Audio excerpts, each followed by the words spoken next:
सभी लोगों का मैं अपने चैनल में स्वागत करता हूं और आज 19वां चैप्टर की व्याख्या करेंगे जो वैवाहिक ब्रह्मचर्य के ऊपर बताया गया है।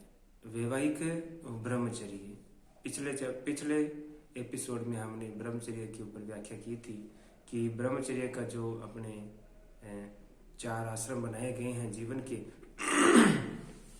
उसके ऊपर पहला ब्रह्मचर्य आश्रम जिसमें अपने इंद्रियों का सही उपयोग करते हुए अच्छी शिक्षा का ग्रहण करते हुए एक यौवन का रूप लिया जाता है। उसके बाद आचार्यों ने गृहस्थ आश्रम में जाने को कहा है जिसकी आयु 25 साल बताई गई है।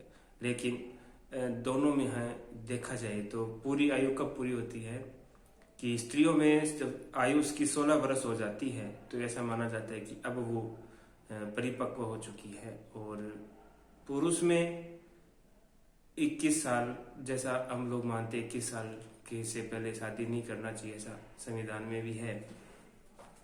तो 21 और 16 साल यानी कि जब विवाह की बात हो तो लड़की 3 साल से ज्यादा 3 साल से छोटी होनी चाहिए, 3 साल का अंतर होना चाहिए। लेकिन इसमें भी विवादास्पद स्थिति यह है कि कई बोलते हैं कि नहीं लड़की बड़ी होनी चाहिए, लड़की छोटी होनी चाहिए, ऐसा कुछ भी है। लेकिन शास्त्रों में जो बोला है कि 16 वर्ष की लड़की विवाह के लिए तैयार होती है, ऐसा मानते हैं। फिर विवाह को हम संस्कार मानते हैं हमारे जीवन में, हमारे इस सनातन धर्म में विवाह को एक संस्कार माना जाता है और संस्कार से गुणों का आदान प्रदान होता है, संस्कार से गुणों का आगे बढ़ता है। और संस्कार जब जन्म लेते हैं उससे पहले शुरू हो जाता है। गर्भाधान संस्कार है, पुंसवन संस्कार है, जात कर्म संस्कार है, बहुत सारे संस्कार है। जब संस्कार का एक अलग से मैं इस पर वीडियो बनाऊंगा तब आप वहां देख सकते हैं। और विवाह भी एक संस्कार है, और विवाह एक संस्कार में हमें उसमें जिसके साथ विवाह होना है उसके गुण दोष देखने होते हैं। लेकिन आजकल ये चीजें नहीं देखी जाती। आजकल धन संपदा देख कर ही रिश्ते होते हैं, तभी ये रिश्ते आगे कामयाब नहीं होते, क्योंकि रिश्तों का निर्धारण हमारे दादा परदादा करते थे और जो वो जिसको देखते थे और वो जो हाँ बढ़ते थे उसी से शादी होती थी। यानी कि उनका देखने का नजरिया शकल पे नहीं था, उनका देखने का नजरिया ये था कि जो पीढ़ी चल रही है उन पीढ़ियों में ऐसे लड़की के साथ विवाह हो जिसमें गुण दोष ना हो। इसे आयुर्वेद में ऐसे बोला है स पिंडता या स गोत्रा, यानी कि अतुल्य गोत्र का बोला है, तुल्य गोत्र का नहीं बोला। लेकिन आगे मैं इसमें भी ये भी बताऊंगा कि अरेंज मैरिज बेटर है या लव मैरिज बेटर है, इसके बारे में भी आपको मैं बताऊंगा। तो बात करते हैं कि क्या है। तो पहला कादम्बरी का श्लोक है, ध्यान से सुनना। प्रायेणी पक्षी न पशवस्य भय आहार मिथुन निद्रा संज्ञा मात्र वेदिनो भवन्ति। जो पशु पक्षी है केवल भय, उनको डराओ तो डरते हैं, आहार वो खाना मिल गया सो जाते हैं, मैथुन और निद्रा ये जानने वाले होते हैं। पशु क्या होते हैं, 4 चीजें जानते हैं। उनको डंडे से डरा दो, उनसे खाना खिला दो, वो मैथुन जानते हैं, उनको ये नहीं पता मैथुन कैसे करना है, कहाँ करना है। और निद्रा वो सो जाती है, इसके अलावा उनको पता नहीं होता। लेकिन मनुष्यों में क्या है, मनुष्यों में तो समझदारी होती है, विवाह संस्कार होता है, तभी 2 पति पत्नियों का संयोग होता है। तो ये संस्कार के थ्रू होता है। संस्कार से सारे परिवार एक साथ इकट्ठा बैठते हैं, समुदायों में चर्चा होती है और पूरा परिवार एक जगह खड़ा होता है, गुणों का आदान प्रदान होता है, सगे संबंधी बनते हैं, उनका आदर सत्कार किया जाता है। बहुत ही अच्छा प्रसंग होता है जिसको देख के सबको अच्छा लगता है और पूरा आदर सत्कार से होता है। फिर अगला है वृद्ध चाणक्य का, आहार निद्रा भय मैथुनम से सामान्य पशु निर्भीरनाम ज्ञानमित सामुद्रिक विशेषो ज्ञानी निना पशु भी समाना। बोला है कि जो भय है आहार है निद्रा है मैथुन, ये तो पशुओं के काम है। अगर ये इंसान में हो गए तो वो इंसान नहीं, वह पशु है, ये बताया है, इसलिए पशु का होना है।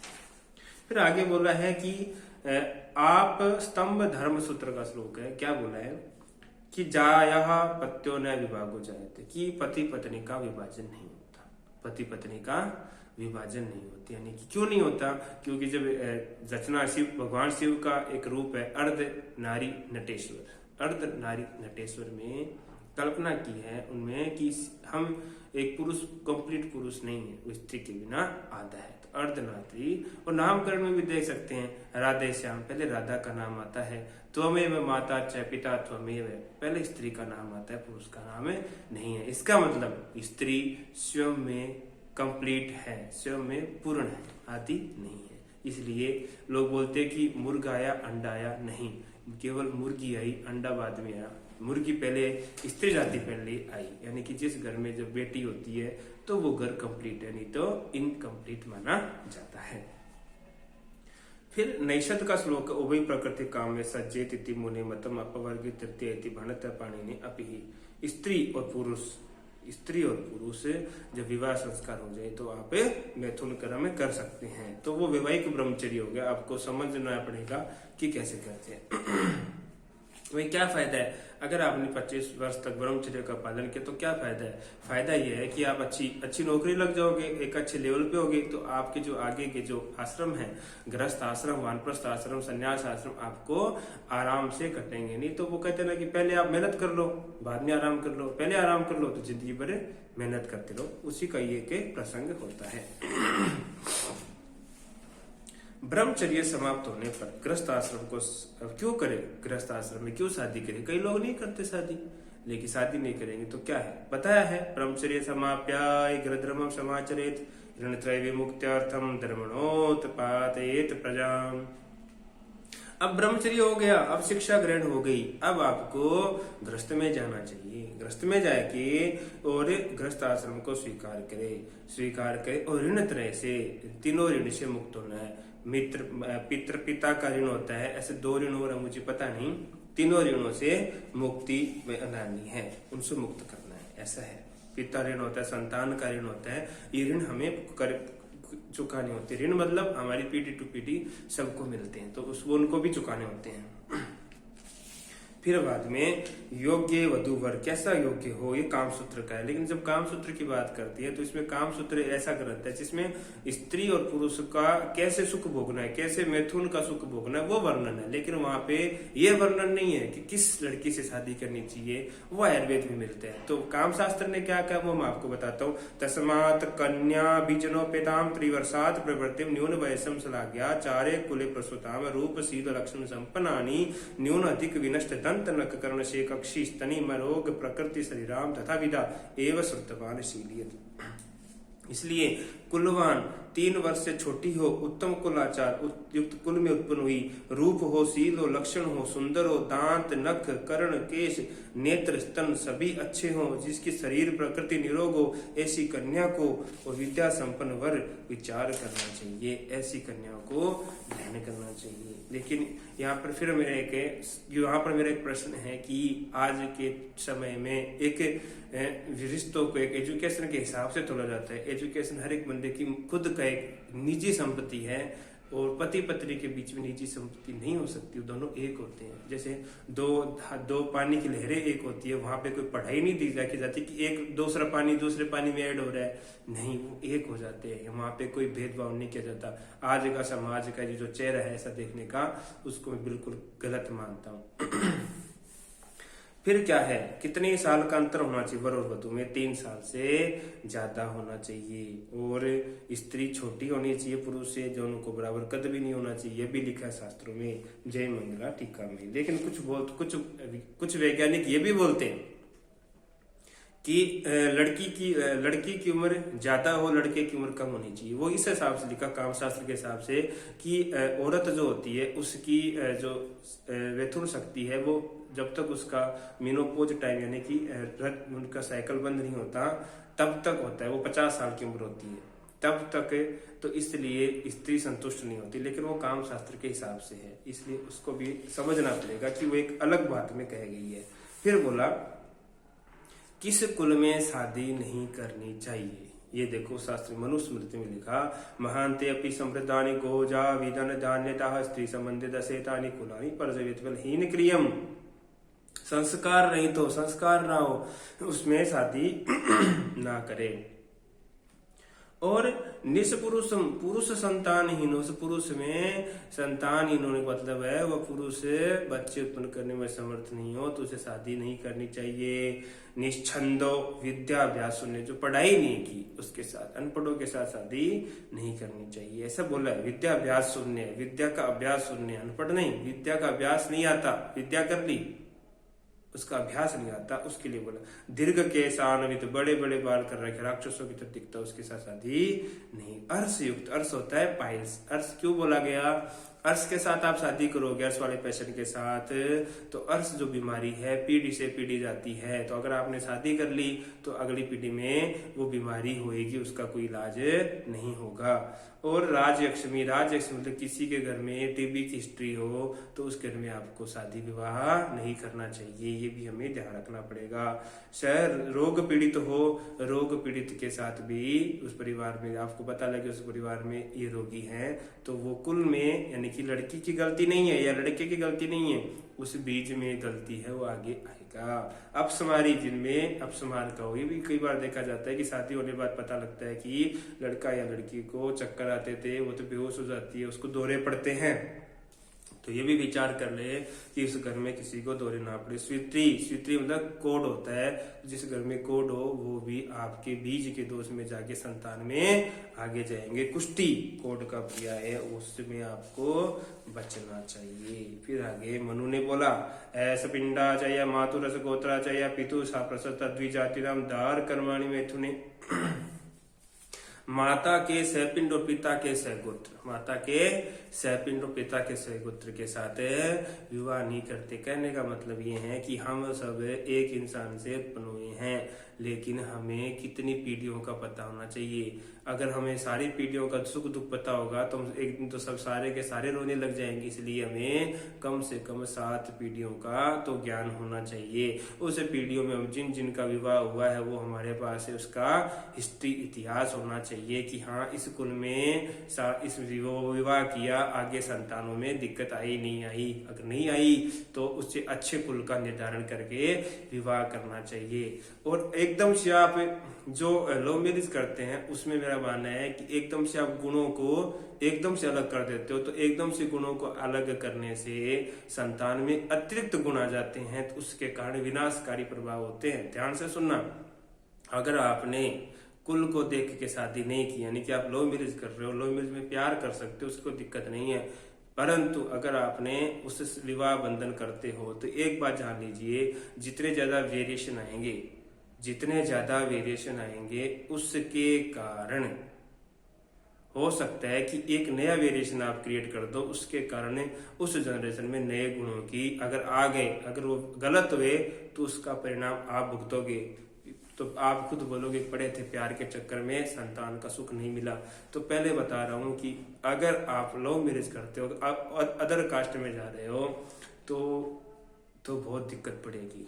प्यार करने का अलग चीज है, विवाह संस्कार करना अलग चीज, और एक आपकी जो संतान होगी वो अच्छे गुण वाली होनी चाहिए, वो एक अलग चीज है। इसको कृपया नोट कीजिए, क्योंकि जो गोत्र है, गोत्र परंपरा को आपको ज्ञान होना चाहिए। वृद्ध आपके परिवार में बड़े बुजुर्ग गुरुजन हैं, उनसे पूछिए हमारी गोत्र क्या, हम किस गोत्र से हैं, किस गोत्र वाले से शादी किए तो किस गोत्र के अच्छे लोग पैदा हुए, किसी के अच्छे हुए, किसी के कम हुए, ये हमें जानना बहुत जरूरी है। ये कौन बताता है? जिन्होंने जिंदगी देखी है, हम नहीं बता सकते, क्योंकि जीवन ये थोड़ी कि एक दिन में आप मटर के पौधे उगाती और मटर पे रिसर्च करके आपको बताती नहीं भाई ये वाला पौधा सही है। नहीं, मानव जीवन 9 महीने तो पैदा होने में लगेंगे, बड़ा होगा 10-12 साल में समझदारी आएगी, तब तक देर हो चुकी होगी, पड़े थे आप प्यार के चक्कर में, फिर चक्कर लगाते रह जाओगे। इसलिए मेरी तरफ से ना है कि आप लव मैरिज करो, बाकी आपकी मर्जी। और उसमें भी फिर आगे जाके बताया कि मासी हृदय स्त्री नाम रजतम सवतित्रयम वास्त्रादसावर्तम याति 50 इसका अष्टांग हृदय का श्लोक है कि 12 साल के बाद तो 50 साल तक हर महीने अंडे का यानी कि मासिक चक्र आता है, जिसको माहवारी बोलते हैं, टाइम पीरियड बोलते हैं, वो आता है और ये 3 दिन चलता है। ये नियम है प्रकृति का। क्यों है? क्योंकि स्त्री में जो बीज होता है, जो स्त्री का बीज होता है वो जन्म के समय ही बन जाता है और वो हर महीने निकलता है, इसलिए उसको बोला है। फिर बोला ऋतु काल क्या होता है, पहले 4 और शिष्ट निंदित अन्य दिनों को मिलाकर स्त्रियों का ऋतु काल 16 रात्रियों को होता है। इसलिए फिर आगे बताया मनु ने 16 रात्रियों में पहले 4 दिन, फिर 11वीं और 13वीं रात्रि ये निंदनीय होती है। पहले चार दिन आपको मैथुन नहीं करना, 11वीं तिथि और 13वीं तिथि को नहीं करना, ये निंदनीय होती है। निंदनीय होने का मतलब है नक्षत्र और नक्षत्रों को देखना पड़ता है, उस नक्षत्रों के कारण कोई ग्रहण ना हो, ग्रहण के कारण सूर्य ग्रहण, चंद्र ग्रहण, ऐसी अवस्थाओं का, ऐसा राशियों का जो ज्योतिष शास्त्र पढ़ते हैं उनका ज्ञान भी हमें रखना पड़ता है। इसलिए दोबारा सुन लो, पहले 4 दिन 11वीं और 13वीं तिथि को नहीं समागम करना चाहिए, बाकी बचे 10 रात्रियां समागम के लिए श्रेष्ठ रहती है। फिर आगे आप उसमें कर सकते हो। और बाकी बताया कि जो है समागम, स्त्री समागम कब करना चाहिए, तो लिखा है जो दिन में भार्य गमन करते हैं वो प्राणों की हानि करते हैं, यानी कि सीधा सा बोला है कि रात्रि में ही आपको स्त्री समागम करना है और उससे आपको ज्यादा दिक्कतें नहीं होगी। किसके साथ समागम नहीं करना, अप्रसन्न हो, जो प्रसन्न ना हो, जो रोगी हो, जो प्रेग्नेंट हो, जो व्रत करने वाली हो, जो रजस वाला यानी कि पीरियड आए हो, जिसकी मिथुन इच्छा नहीं है, उसके साथ में स्त्री समागम नहीं करना चाहिए, ये स्कंद पुराण कहता है। ऐसे के साथ ये बोलते हैं। मिथुन का उद्देश्य क्या है, ये बहुत अच्छा हितोपदेश में बताया है। तृप्ति अर्थम भोजनम येषां संतान अर्थम च मिथुन में वाक सत्य वचनार्थ है द्रुणातिरंतिते, जिनका भोजन शुद्धा शांति के लिए है, नहीं कि जीवा शांति। जो भोजन करते हैं तो आपकी भूख की शांति है कि आपकी जीव की शांति है। वैसे आजकल तो जीव की शांति के लिए भोजन होता है, इसीलिए कतिपय इतने सारे रोग विद्यमान हो गए। आप डायबिटीज ले लीजिए, कितने सारे डायबिटीज है, आपका थायराइड है, ये किस लिए हो रहे, आपकी जीव आपके बस में नहीं है। आप जीवा शांति के लिए ये जो भी फास्ट फूड आप खाते हो वो आप जीवा के लिए, जीव शुद्धा शांति के लिए आपको भोजन करना चाहिए। ऐसे बोला है कि अगर आपको बच्चा चाहिए, संतान उत्पादन, तो ये आप मैथुन शक्ति कीजिए, स्त्री समागम कीजिए, ये कोई इसलिए नहीं, इसलिए हमें ध्यान रखना चाहिए। ऐसा करके फिर आगे बोला कि विवाह काम उपभोग के लिए नहीं, प्रजा उत्पादन के लिए। ज्यादा काम उपभोग से क्या होगा, आपकी बुद्धि तेज नष्ट हो जाएगा, ऐसा बताया है। इसलिए हमें करना चाहिए। और क्यों करना चाहिए प्रजा उत्पादन, लिखा है तैत्तिरीय संहिता में, उत्तम प्रजा उत्पादन करना प्रतिष्ठा है। अगर आप अच्छी प्रजा उत्पन्न करोगे, अच्छे कुल में जाके शादी करोगे, विवाह करोगे, तो आपके अच्छे पुत्र होंगे और अच्छे पुत्रों के कारण आपके कुल में आपका नाम होगा। आपके पुत्र बाहुबली जैसे हो, बहुत अच्छे हो, आपके संतान में आपकी यश फैले, नाम फैले, आपको उनका नाम हो, वो बड़े बड़े पद पे जाए। ऐसा करने से पितृ ऋण, जो आपको पिता का ऋण था, हमें भी हमारे पिता ने जन्म दिया, वो ऋण आपका चुक जाता है। इसलिए आगे बोला यथा मातृमाश्रित्या सर्वे जीवंती जंतु एवं गृहस्थमाश्रित्य वर्तन्ते इतराश्रमा। जिस प्रकार माता का आश्रय करके सभी जीव जीवित रहते हैं, उसी प्रकार गृहस्थ आश्रम का आश्रय करके यह आश्रम में जीवित रहता है।